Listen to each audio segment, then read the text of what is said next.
함께 말씀을 나누고 은혜 받는 시간 갖기를 원합니다. 한 가지 먼저 예를 들면서 말씀을 시작해 보고자 합니다. 우리가 알지 못하는 곳을 차를 통해 여행하려 그러면요, 요새는 내비게이션이 있어서 그렇게 뭐 큰 불편을 못 느끼지만, 예전에 좀 멀리 여행 가려고 하면 꼭 운전자에게 필수가 도로 지도예요. 지도를 갖고 확인해 가면서 표지판이 언제 나오는가 그걸 머릿속에 그려가지 않으면 엉뚱한 곳을 가게 돼요.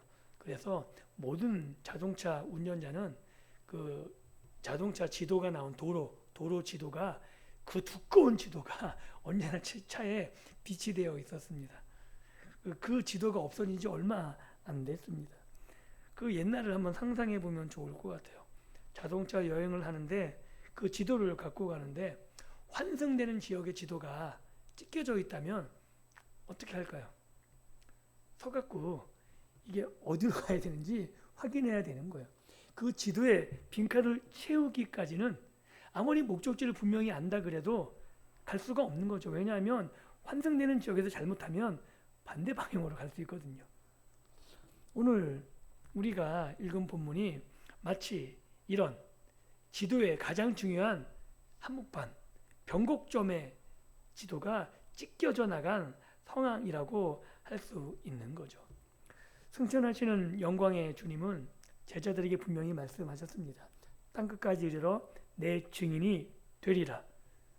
그러니까 우리가 노력하는 게 아니고 예수를 보고 들은 모든 예수님의 제자들은 증인이 되는 거죠.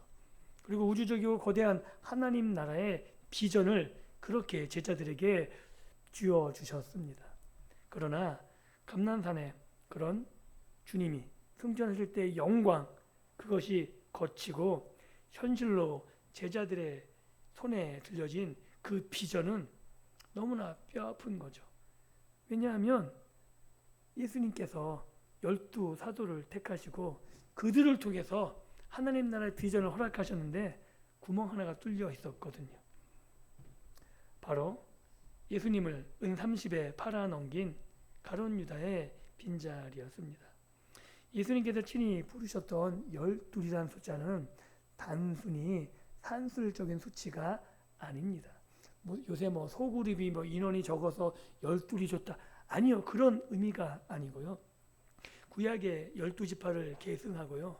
그래서 그 신약 시대의 영적 이스라엘의 상징이 12사도의 수로 이어져 가는 거죠. 그래서 하나님의 통치, 그것이 어떻게 실현되냐면 예수님을 통해서, 그리고 예수님을 보고 듣고 함께했던 12제자, 12사도의 그런 부름과 소명을 통해서 그들을 통해 제자들이 세워지고 그 일들을 통해서 하나님 나라가 세워져 가는, 그래서 요한계시록 보게 되면 12기둥이 있거든요. 구약의 12지파와 신약의 12사도를 대변하는 그런 12문, 그래서 12이 유난히 강조되어 있는 겁니다. 그런데 그 기초석 하나가 빠져버린 거죠. 부서진 톱니바퀴 하나 때문에 거대한 시계 초침이 멈춰서거나 시계가 망가지는 거죠. 그런데 우리 눈엔 이게 별반, 11명이면 어떻고 12명이 어떻고, 그런데 중요한 건 이것이 치명적인 결함이라고 사도행전은 은연중에, 소설로 말하면 밑밥을 깔고 있다 할까요? 기본적으로 우리는 공감할지 모르겠지만 이 12이라는 숫자는 굉장히 의미를 가지고 있는 거죠.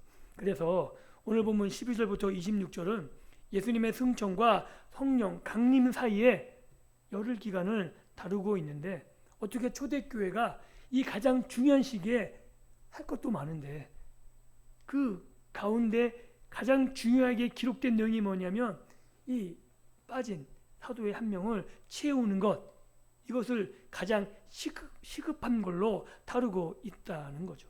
그래서 이 일을 통해서 찢겨진 지도를 채웠던 것처럼 사도의 찢겨진 빈칸을 채운 그 일들을 기록하고 있는 것이고, 그것으로 말미암아 하나님이 어떻게 일하시는지를 우리는 오늘 본문을 통해서 확인할 수 있는 거죠.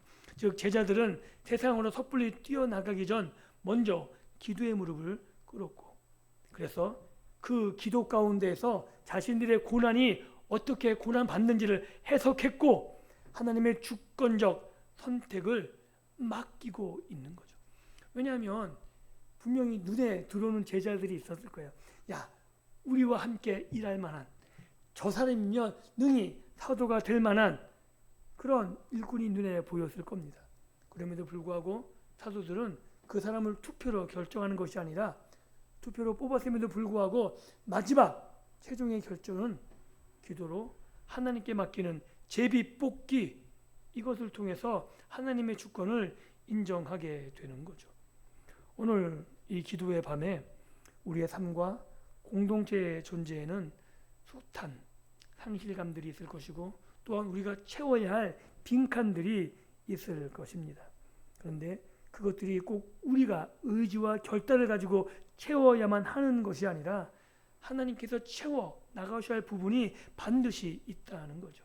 그래서 오늘 본문이 인도하는 그 내용을 따라서 하나님의 은혜 안에 들어가 하나님의 인도하심을 경험하는, 그래서 내가 노력하고 내가 의지하는 것만이 아니라 하나님이 인도하시는 주권 아래 채워지는 경험을 할 수 있는 복된 시간이 될 수 있기를 예수님의 이름으로 축복합니다.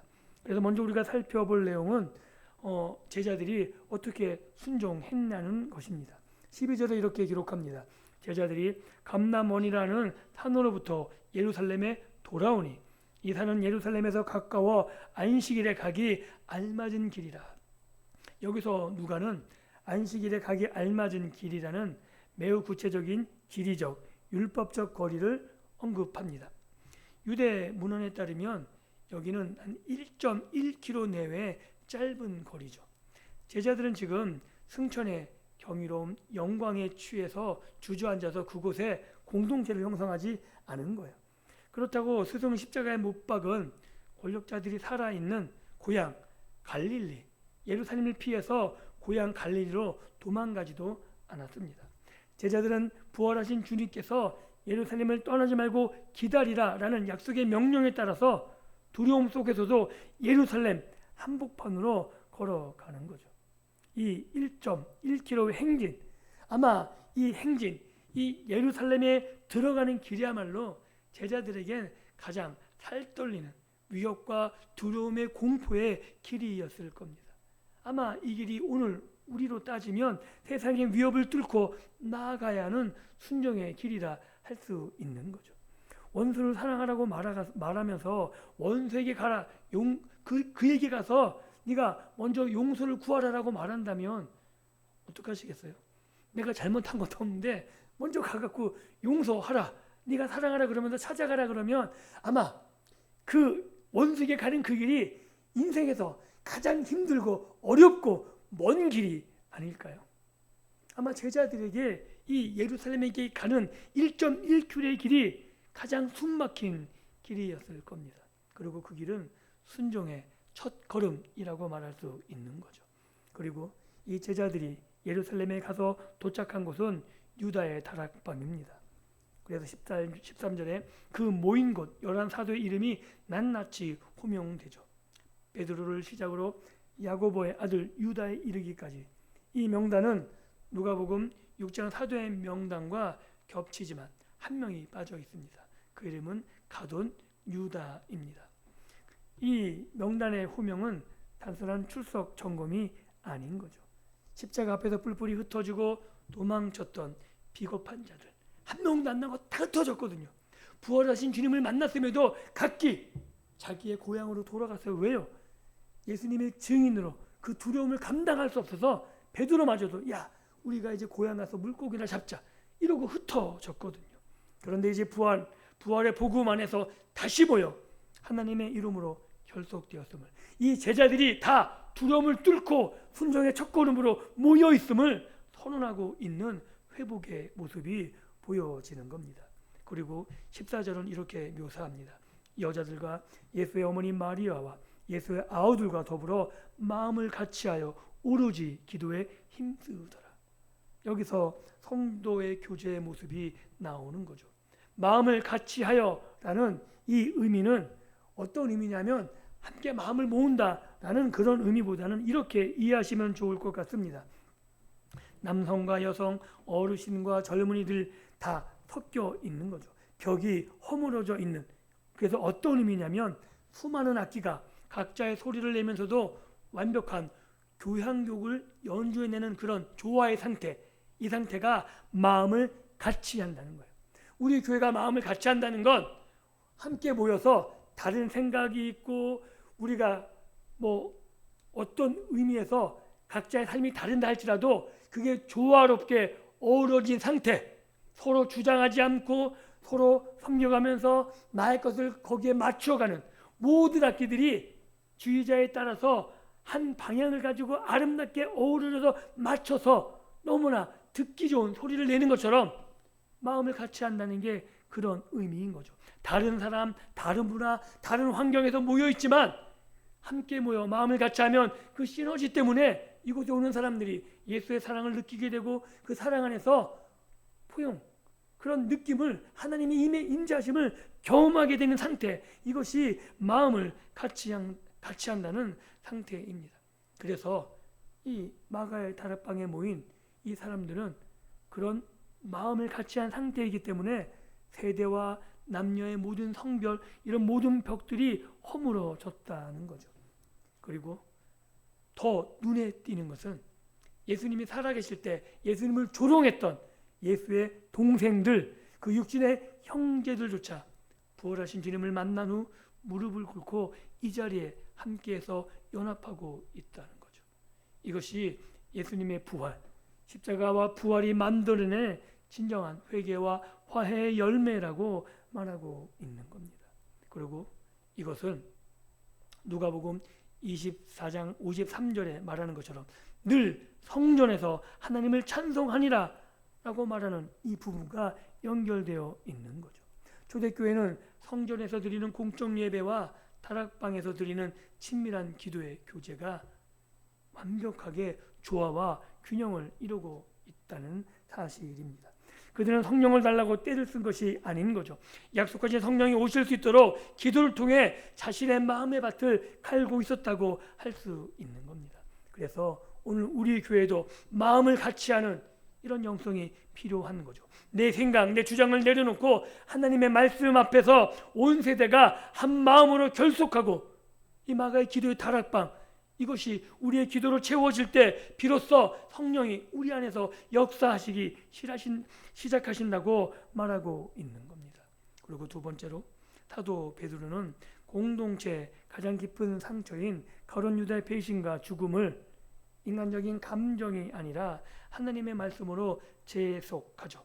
15절 5의 이하를 보면 120명의 무리가 모인 가운데 베드로가 일어섰다고 말합니다.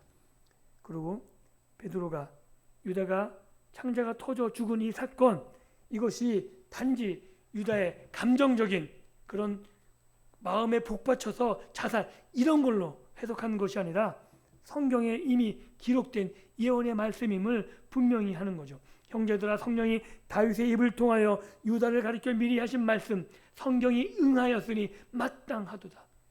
베드로는 시편 69편과 109편의 저주 시편을 인용해서 유다의 타락조차도, 유다의 배신 행위조차도 하나님의 구속사, 경륜의 말씀에 성찰해 있음을 말하고 있는 겁니다.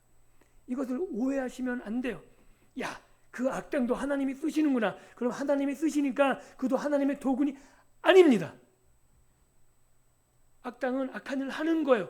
그걸 하나님이 사용하셔서 놀라운 일을 이루실 뿐이지 그가 하나님의 도구라고 말할 수 없는 거죠. 유다는 하나님의 도구가 아닙니다. 그는 그 악을 행해서 자신의 일을 한 것이고 그 악한 그 유다마저 사용하셔서 하나님은 놀라운 일을, 구원의 일들을 이뤄내셨다라고 말하고 있는 거죠.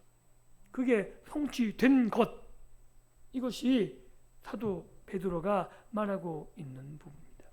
가룟 유다의 배반은 예수님의 사역이 실패했거나 하나님의 계획에 차질이 생겼다고 의미하는 돌발적인 비극이 아니라는 거죠. 인간의 가장 악질적인 죄악조차도 전능하신 하나님의 주권적인 섭리 앞에서는 성경의 예언을 이루시는, 그리고 십자가의 구속을 완성하는 도구로 하나님이 사용하시는 그래서 모든 것이 하나님의 경륜 안에 있음을 아주 잘 보여주는 단적인 예라고 할 수 있는 겁니다. 특히 가룟 유다의 죽음과 훗날 순교하게 될 사도 야고보의 죽음은 큰 차이가 존재합니다. 야고보가 카라에 맞아 순교했을 때 교회는 그의 자리를 다른 사람의 자리로 채우지 않습니다. 왜냐하면 야고보도 일찍 죽었거든요. 거의 유다와 같이. 그런데 그 야고보의 자리는 채우지 않아요. 비어졌는데. 그리고 사도가 죽을 때마다 만약에 이런 식으로 마띠아를 채웠다면 죽을 때마다 채워야 되는데 이상하게 마띠아만 채우죠. 이상하지 않습니까? 그런 차이가 있는 거예요. 야고보는 언약 안에서 죽기까지 충성했으므로 그의 사도직은 영원히 유효하다는 거죠.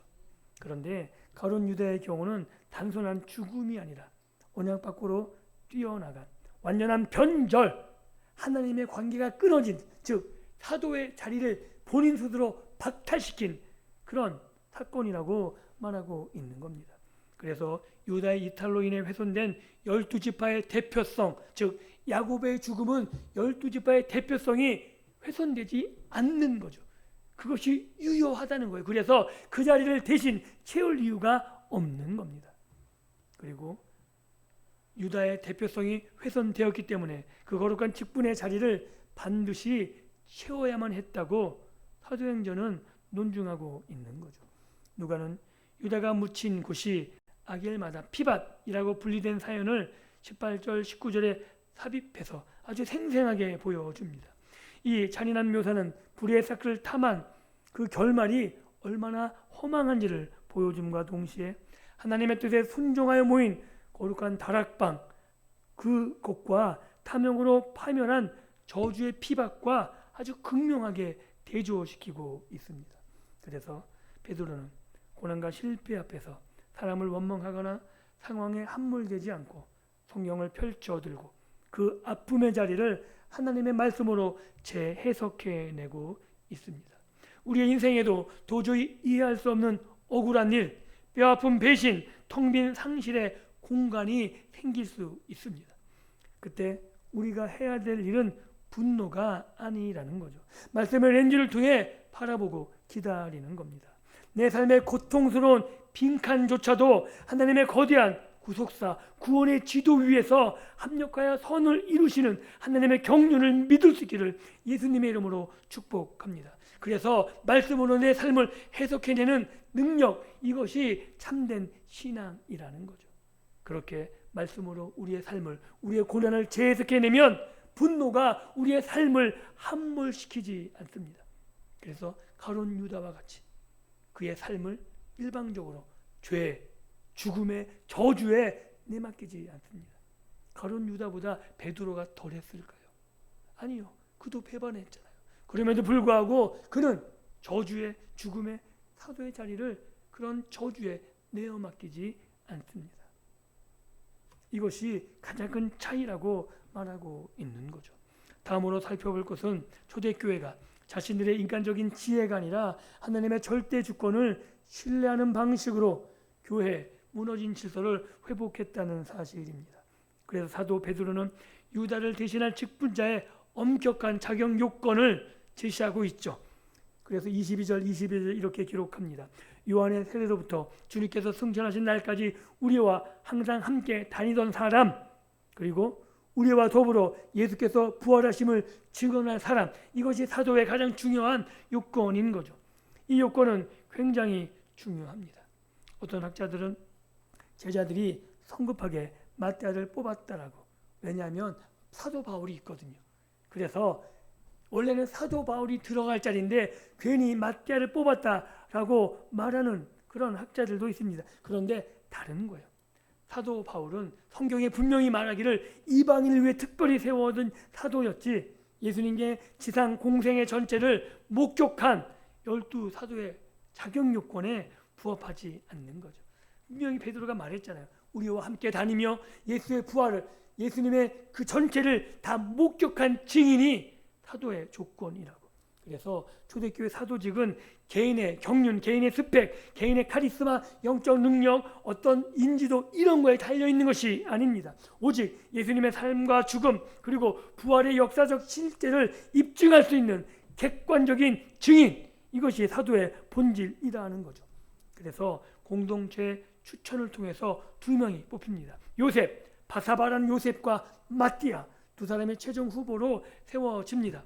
그래서 우리는 인간이 마땅히 감행해야 될 이성적인 분별과 최선의 노력이 수반되어야 함을 보는 거죠. 그러니까 제비를 뽑는데 그냥 뽑는 게 아니라 본인들이 최선을 다해서 선별해 놓는 거예요. 그러고 나서 하나님, 이들이 할 만한데 우리가 마지막 결정을 할 수는 없습니다. 주님이 아시오니 우리의 의지와 우리의 노력 이 가운데 하나님의 은혜를 더하셔서 뽑힐 만한 자를 뽑아 달라고 요청하고 있는 거죠. 그래서 인간의 지혜를 다해서 뽑힐 만한 두 명을 뽑아놓고 거기까지 결정한 다음에 하나님께 맡기죠. 그리고 베드로가 이렇게 이야기합니다. 무사람의 마음을 아시는 주여, 이 두 사람 중에 누가 주님께서 택하신 바 되어 직무를 대신할 자인지를 보이시옵소서. 이 베드로의 고백은 인간의 어떤 편견이나 정치적 계산도 끼어들 틈이 없는 거죠. 인간은 사무엘이 왕을 선택할 때도 외모를 보고 스펙을 보지만 그때도 고백합니다. 하나님은 중심을 보신다고. 주님은 인간의 영혼의 시면을 들여다보시는 분이시죠. 제자들은 자신의 권리로 투표하여 결정하지 않았다는 겁니다. 그들은 제비 뽑기 방식을 취하죠. 그래서 요새 제비 뽑기를 많이 하는데 우리의 제비 뽑기는 한계가 있는 거예요. 그때와는 다르다는 거죠. 그래서 저는 개인적으로 함부로 제비 뽑기 같은 건 안 했으면 좋겠어요. 기도하면서 지금은 우리가 최선을 다해 선택하는 것, 그리고 잘못됐으면 빨리 돌이키는 것. 왜냐하면 이 당시에 제비 뽑기는 영적인 권한을 갖고 있기 때문에 돌이키지 않아요. 성경의 구약이나 신약이나 이때의 제비 뽑기는 한 번도 돌이킨 적이 없어요. 왜냐하면 하나님이 간섭하셨거든요. 그래서 지금의 제비 뽑기를 보면요, 잘못된 게 너무 많아요. 근데 그걸 끝까지 우기죠. 하나님의 간섭이라고. 아니에요. 지금은 우리가 최선을 다해 선택하고 잘못된 것을 인정하면 돌이켜야 되는 거예요. 그 안에서 우리가 하나님의 경륜을 찾아가는 방법을 사용해 나가는 거죠. 이 당시에 제비 뽑기는 이교도의 점성술이나 도박 같은 게 아닌 거죠. 이 제비 뽑기라는 건 구약시대 전통인 거죠. 우림과 둠빔의 전통, 제사장이 했던. 그래서 인간의 사사로운 욕망과 개입을 철저히 배제하고 누가 뽑느냐, 하나님이 뽑으신다는 거예요. 모든 결정은 여호와께 있다. 이것을 내가 복종하겠습니다 라는 것이 제비 뽑기였고 이것이 자기 부인의 장치였기 때문에 하나님께서 제비 뽑기를 허락하셨다는 겁니다. 그리고 마침내 마띠아가 제비 뽑혀서 11사도의 수에 가입됩니다. 이로써 깨어졌던 12이라는 언약적 숫자가 다시 회복되었죠. 새로운 영적 이스라엘인 교회의 완전한 기초가 놓인 겁니다. 하나님이 이처럼 준비된 사람들, 말씀과 기도로 빚어진 공동체의 순종을 통해 당신의 하나님의 찢어진 지도, 하나님의 비전을 이제 완벽하게 복원해 내셨습니다. 그래서 오늘 우리 교회가 일꾼을 세우고 중요할 결정을 내릴 때 오늘 본문이 기준이 되어야 되는 거죠. 세상의 통념이나 다수결의 논리가 아닙니다. 마음을 아시는 주님, 그 주님의 주권에 철저히 항복하는 겸손.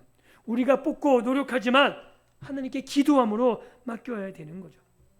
그래서 개인적으로는 교회에서 직분자를 선택할 때 제발 돈이 개입되지 않았으면 좋겠어요. 저는 신앙의 연륜이어야 되는 거예요. 정말 교회를 돌아볼 수 있는, 말씀으로 위로하고 말씀으로 함께 할 수 있는 그런 연륜 있는 사람들이 교회 지도자로 세워져야 되는 거예요. 이 원칙이 무너지면 교회 말씀의 기준이 사라지게 되는 거죠. 물질은 하나님이 주십니다. 믿으십니까?